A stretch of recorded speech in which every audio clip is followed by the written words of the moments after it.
मुरंबा या मालिकेच्या आजच्या भागामध्ये आपण पाहत आहोत, सीमाला रमाकडे हॉस्पिटलमध्ये जायचं असतो। ती म्हणत असते, मला आत्ताच हॉस्पिटलमध्ये जायचंय। अभि आणि आनंद तिला हॉस्पिटलमध्ये जाण्यापासून अडवत असतात। सीमा म्हणत असते, नाही, मला रमाकडे जायचंय, मला तिची काळजी वाटते। पण अभि म्हणत असतो, हे बघ, आत्ताच आत्याचा फोन आला होता, ती आता बरी आहे, ती ठीक आहे आणि ती झोपली आहे, तिला आराम करायची गरज आहे। मग तू उगाचच हॉस्पिटलमध्ये कशाला जातेस? आणि तेव्हाच सीमा म्हणत असते, नाही, तिथे तुम्हाला काहीच माहिती नाहीये। तेव्हाच अभि आणि आनंद तिला म्हणत असतात, पण मला एक गोष्ट कळत नाही, तू हल्ली ना रमासोबत खूपच विचित्र वागायला लागलेली आहेस। तिच्यावर असं का संशय घेतेस सारखं? आणि तुझे हे वागणं आम्हाला दिसते। तेव्हाच सीमा म्हणत असते, हो, तुम्हाला कळतंय ना, पण मी एक गोष्ट सांगू का, तुम्हाला बऱ्याच काही गोष्टी इथे माहिती नाहीयेत, म्हणून मला इथे तुम्ही हॉस्पिटलमध्ये जाऊ द्या ना। आणि असं सीमा म्हटल्याबरोबरच तिथे मुकादम म्हणजे शशिकांत मुकादम आलेले असतात आणि ते म्हणत असतात, कसल्या आणि कुठच्या गोष्टी इथे माहिती नाहीयेत असं म्हणूनच सीमा अगदीच घाबरलेली असते।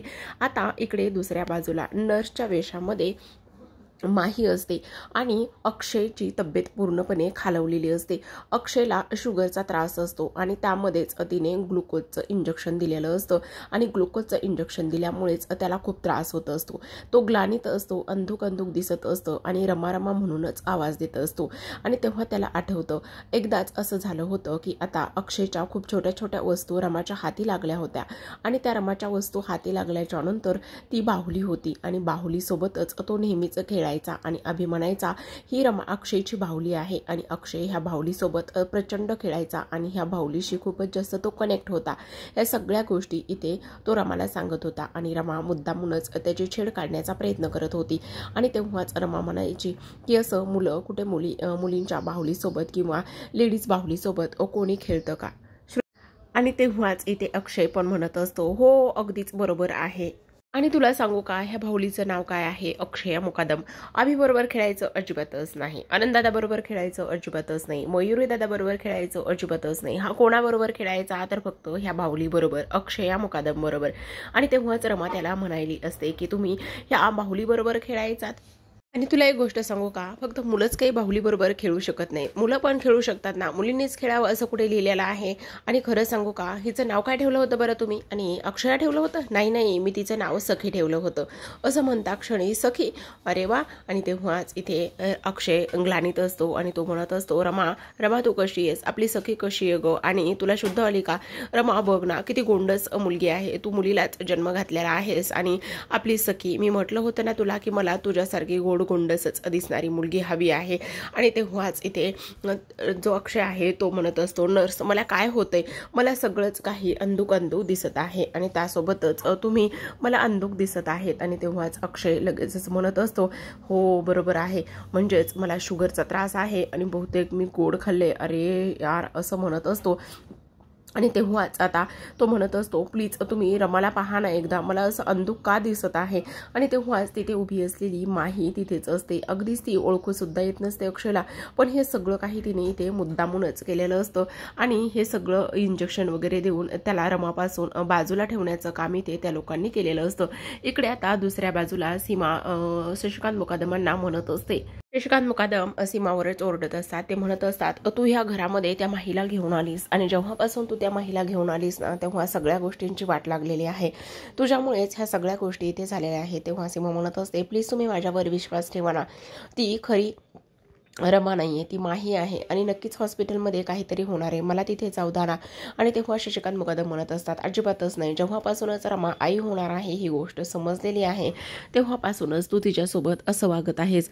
तेव्हाच सीमा म्हणत असते, असं कसं म्हणू शकता तुम्ही? रमा माझ्या काळजाचा तुकडा आहे आणि मी तिच्यासोबत असं कसं वागू शकते?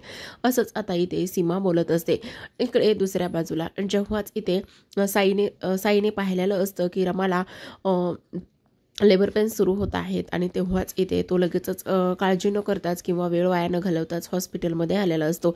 हॉस्पिटलमध्ये आल्याच्यानंतर रिसेप्शनवर तो चौकशी करतो की मला रमा मुकादमांना भेटायचं आहे, पण इथे इरावतीने अगदीच व्यवस्थित सेटिंग लावून ठेवलेली असते, काही जरी झालं कोणी जरी आलं तरी सुद्धा माझ्या परवानगीशिवाय आतमध्ये कोणालाच पाठवायचं नाही। आणि तेव्हाच त्या म्हणत असतात की आत्ता त्या शुद्धीत नाही आहेत आणि त्यासोबतच आत्ता इरावती म्हणजेच त्यांची आत्या आहे काळजी घेण्यासाठी, असंच इथे तो सांगितल्यानंतर आता तो म्हणत असतो, म्हणजेच हे सगळं काही आत्याने घडून आणलेलं आहे. इकडे दुसऱ्या बाजूला इरा रमाकडे गेलेली असते. रमाकडे गेल्याच्यानंतर रमाच्या हातामध्ये बाळ असतं, गोडगुंड असं मुलगी जन्माला घातलेली असते आणि ती तिथे असते. आणि तेव्हाच इथे तिने माहीला व्हिडिओ कॉल केलेला असतो आणि व्हिडिओ कॉल केल्याच्यानंतर अक्षय दाखवलेला असतो. आणि आता इराची एकच मागणी असते की ह्या मुलीला, ह्या बाळाला आमच्याकडे द्यायचं आणि तू अक्षयच्या आयुष्यातून कायमचं निघून जायचं. आणि जर तू अक्षयच्या आयुष्यातून निघून गेली नाहीस तर आम्ही अक्षयचं काहीही करू शकतो. अक्षय हा फक्त आणि फक्त आता आमच्या ताब्यात आहे आणि एक इंजेक्शन आणि अक्षयचा खेळ खल्लास, असंच ती इथे बोलत असते. मग तुला काय करायचं आणि काय नाही हे तू ठरव, असंच इथे आता तिने सोबतच माही सुद्धा तिथे असते. माहीने स्वतःच्या चेहऱ्यावरचं मास्क काढलेलं असतं आणि रमासोबत ती बोलत असते. आता इरा इथे म्हणत असते, खरं सांगू का, आता तुला हे बाळ द्यायचंय का तुझ्या नवऱ्याच्या मृत्यूचं कारण बनायचंय हे तुझं तूच ठरव. कारण इथे मुलगी झाली म्हणून अक्षयने जरा जास्तच बर्फी काढली आणि त्यामुळे त्याची शुगर वाढली आणि त्यातच शुगर वाढली तर मग आम्ही त्याला काय केलं, शुगर वाढण्याचं इंजेक्शन दिलं. आणि तेव्हाच आता बघ, आणि आता जर शुगर वाढण्याचं इंजेक्शन दिलं आणि आणखी जर आम्ही काही केलं तर नक्कीच पेशंट ढगात जाऊ शकतो. त्यामुळे तुला काय करायचे ते ठरव. हे बाळ आमच्याकडे द्यायचंय की तुझ्या नवऱ्याच्या मृत्यूचं कारण बघायचंय हे तुझं तू ठरव, असं म्हटल्याच्यानंतर रमा म्हणत असते, हे सगळं तुम्ही का करत आहात आणि कशासाठी करत आहात आणि त्यासोबतच तुम्ही प्लीज ह्या अशा गोष्टी करू नका. इकडे मात्र रमाने तिच्या हातातला मोबाईल हिसकावून घेतलेला असतो. तर दुसऱ्या बाजूला साई जो आहे तो शोधत इथे अक्षयकडे आलेला असतो. अक्षयकडे आल्याच्यानंतर त्याला अक्षय दिसतो आणि अक्षयची अवस्था कशी असं तो इथे नर्सला विचारत असतो. कारण माहीच तिथे बनून असते आणि माहीला आता त्याचा प्रचंड राग येत असतो. ती म्हणत असते की ह्याला प्रत्येक वेळी इथे यायचंच असतं का, प्रत्येक वेळी ह्याला लुडबुड करायचीच असते का. साई डायरेक्टच आतमध्ये जातो आणि तेव्हाच माही म्हणत असते, ओ तुम्ही काय करता इथे, पेशंट क्रिटिकल आहे आणि त्याचं त्याला इन्फेक्शन होऊ शकतं, मग तुम्ही आत्ताच्या आत्ता इथून निघून जा बरं. आणि तेव्हाच तो तिथून निघून जातो. पण अक्षयला काय झालं असेल आणि एवढ्या सगळ्या खोल्या बघितलेल्या आहेत पण आत्तापर्यंत तरी रमासुद्धा कुठे सापडलेली नाहीये आणि अक्षयला नेमकं झालं तरी काय, असाच तो इथे विचारसुद्धा करत असतो. इकडे रमा म्हणत असते की तुम्ही हे सगळं काही का करताय. आणि तेव्हाच आता इरावती म्हणत असते की मुकादम फॅमिली मला अजिबातच आवडत नाही आणि मुकादम फॅमिलीमुळे माझं आयुष्य बर्बाद झालेलं आहे. तेव्हाच आता रमा म्हणत असते, हे बघा मी ते सगळं काही केलं फक्त तुम्हाला धडा शिकवण्यासाठी, तुम्हाला खऱ्या गोष्टींची नात्यांची जाणीव व्हावी म्हणून मी हे सगळं काही केले. पण प्लीज तुम्ही असं का करताय, माझ्या अक्षयच्या आणि माझ्या बाळाच्या जीवावर का उठलेला आहात, प्लीज तुम्ही असं करू नका ना. तेव्हाच इरावती म्हणत असते, काय काय नको करू, मी सगळं काही करणार आहे. आणि एक गोष्ट लक्षात ठेव, आता जर बाळ तुम्हाला दिलं नाहीस तर एक इंजेक्शन आणि तुझ्या नवऱ्याचा खेळ खल्लास होणार आहे. मग तू ठरव तुला काय करायचं आणि काय नाही करायचं तर. आणि तेव्हाच इथे इरावतीने रमाला प्रचंड भीती घातलेली असते आणि लगेचच ती इथे माहीला कॉल करते आणि लगेचच म्हणत असते इंजेक्शन. आणि तेव्हाच इकडे रमा ते सगळं काही पाहत असते आणि तिला वाटत असतं की नाही, ही माही काहीही करू शकते, त्यामुळे काहीतरी करून आता थांबावंच लागेल असा रमा विचार करते. रमाला आता अक्षय आणि बाळ दोघं सुद्धा सुखरूप हवे असतात पण तिला ह्या वेळेला ह्या घटिकाला काहीच कळत नसते. ती लगेचच म्हणत असते की हो मी बाळ द्यायला तयार आहे, तिला थांबवा ना प्लीज, तिला थांबवा ना, असंच ती म्हणत असते. आणि तेव्हाच इथे इरावती माहीला पुन्हा म्हणत असते की प्लीज थांब, काहीच करू नकोस. आणि तू काय म्हणालीस, हो मी बाळ द्यायला तयार आहे, असंच इथे रमा म्हणत असते. कारण अक्षयचा जीव वाचणं माझ्यासाठी सगळ्यात जास्त महत्त्वाचं आहे, असंच ती इथे बोलत असते. खरं सांगू का, मी हे बाळ तुम्हाला देते कारण ह्या दोघांचा सुद्धा जीव माझ्यासाठी लाख मोलाचा आहे आणि सगळ्यात जास्त ह्या बाळाला तिच्या बाबांचं प्रेम मिळणं सगळ्यात जास्त गरजेचं आहे, असंच रमा इथे बोलत असते. आणि तेव्हाच आता रमा अगदीच बाळाला छातीशी कवटाळते आणि छातीशी कवटाळल्याच्या नंतर इथे लगेचच इरावती तिच्याकडून बाळाला काढून घेत असते. रमाला हा क्षण अतिशय दुःखद असतो आणि तेव्हाच ती म्हणत असते, आता बाळ तर माझ्याकडे दिलंस पण आता वेळ वाया घालवायचा नाही, पटकन फटाफट ते हे कपडे काढायचे आणि ते दुसरे कपडे घालायचे आणि दुसरे कपडे घातल्याच्या नंतर इथे आता माही येणार आहे आणि तू लगेचच निघून जायचंस आणि कायमचं तू निघून जायचंच, असाच इथे ती विचार करते. पण रमा पुन्हा एकदा बाळाला घेते आणि पुन्हा एकदा मिठी मारत असते पण तरीसुद्धा लगेचच ती बाळाला तिच्याकडून काढून घेते. इकडे अक्षयला हळूहळू शुद्ध यायला लागलेली असते आणि इकडे शुद्ध आल्याच्या नंतर इरावतीने तिला इथून जायला सुद्धा सांगितलेलं असतं. आता माही त्याच्या बाजूलाच अगदीच ग्लानीमध्ये झोपलेली असते आणि अक्षयला हळूहळू शुद्ध येत असते. अक्षय शुद्ध येताबरोबरच रमा रमा रमा रमा करूनच ओरडत असतो आणि तेव्हाच माही पटकन जागी होते. माही पटकन जागी झाल्याच्यानंतर आता बऱ्यापैकी अक्षय जरा बरा असतो आणि त्यामुळेच ती म्हणत असते, नाही अक्षय, हे सगळं मी फक्त आणि फक्त तुमच्यावर प्रेम आहे म्हणूनच करत आहे. मला तुम्हाला गमवायचं नाही, मला तुम्हाला माझ्या आयुष्यामध्ये ठेवायचं आहे. काही जरी झालं तरी सुद्धा मी तुम्हाला काहीच होऊ देणार नाही, असाच विचार आता इथे ती करते आणि असाच विचार करून ताबडतोबच डॉक्टरांकडे धाव घेत असते. डॉक्टर डॉक्टर अक्षय मुकादम पेशंट. आणि तेव्हाच डॉक्टर तिथे येतात आणि सिस्टर म्हणजेच माही तिथून निघून जाते. डॉक्टर आल्याच्यानंतर पाहतात तर काय, हे एक ग्लुकोजचं इंजेक्शन शुगरच्या पेशंटला कोणी देतं म्हणून ते नर्सला विचारतात.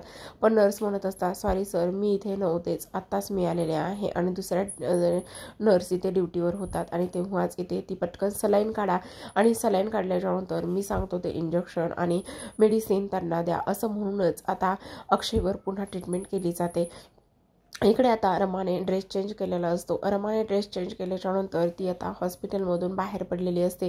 नुकतीच डिलिव्हरी झालेली असते आणि डिलिव्हरी झाल्याबरोबरच तिला ह्या अवस्थेमध्ये इरावतीने बाहेर काढलेलं असतं. इकडे मात्र अक्षयची तब्येत हळूहळू कव्हर होत असते, कारण डॉक्टरने ऐनवेळीच आल्याच्यानंतर सगळ्या गोष्टी व्यवस्थित केलेल्या असतात. इकडे आता अक्षय आणि रमा दोघांना सुद्धा त्या गोष्टी आवडत असतात. हे बघ, तू काळजी करू नकोस, सगळं काही व्यवस्थित होणार आहे. आणि त्याचबरोबर सगळ्यात महत्त्वाची गोष्ट म्हणजेच की आता काही जरी झालं तरी सुद्धा आपल्याला म्हणजेच मला गोंडस आणि तुझ्यासारखीच मुलगी इथे हवी आहे, त्यामुळे तू गोंडस अशाच मुलीला जन्म देशील, असंच इथे ती बोलत असते. आणि तेव्हाच ह्या सगळ्या काही गोष्टी ते बोलल्याच्या नंतर रमा आता तिथून बाहेर पडलेली असते. रमा तिथून बाहेर पडल्याच्या नंतर ती एका ठिकाणी जाऊन बसत असते. तर प्रेक्षकांनो, आजच्या भागामध्ये एवढंच. उद्याचा भाग खूपच सुंदर आणि तेव्हाच तो तेवढाच इंटरेस्टिंग असा होणार आहे, कारण उद्याच्या भागामध्ये आपण पाहणार आहोत की आता इकडे अक्षयला शुद्ध आलेली असते आणि अक्षयला शुद्ध आल्याच्या नंतर इथे तो म्हणत असतो की हे सगळं काय आहे आणि त्याचबरोबर रमा कुठे गेलेली आहे, असाच तो विचार करत असतो. असा इथे त्याने विचार केल्याच्या नंतर आता इरावती म्हणत असते, बघ तिला कुठे काळजी आहे, ती तर इथे बाळाला असंच सोडून निघून गेलेली आहे आणि बाळाला सोडून निघून गेलेली आहे. ही गोष्ट अक्षयला अजिबातच सहन होत नाही. जिथेच आता रमा थांबलेली असते आणि रमा तिथे थांबल्याच्या नंतर आता काही गुंड लोक तिथे आलेले असतात आणि काही गुंड लोक तिथे आल्याच्या नंतर पाहतात तर काय, तर इथे मात्र जी काही रमा आहे तिथे असते आणि तेव्हाच ते लोक तिच्याकडे आलेले असतात. हळूहळू करून एक एक जण तिच्याकडे यायला सुरुवात करत असतात आणि तेव्हाच ती लोक तिला म्हणत असतात, वा काय दिसते, चल आमच्याबरोबर येतेस का, असं म्हणूनच आता इथे तिची ते छेड सुद्धा काढत असतात. तर प्रेक्षकांनो, अशाच नवनवीन आणि सोबतच डेली मालिकांच्या अपडेट्स आणि रिव्ह्यू जाणून घ्यायचे असतील, पाहायचे असतील तर आपल्या चॅनलला नक्कीच सबस्क्राईब करा. पुन्हा भेटूयात अशाच एका इंटरेस्टिंग आणि त्यासोबत धमाकेदार अशा एपिसोडसोबत, अपडेटसोबत. तोपर्यंत तुम्ही पाहत राहा मोरंबा. व्हिडिओ पाहिल्याबद्दल धन्यवाद.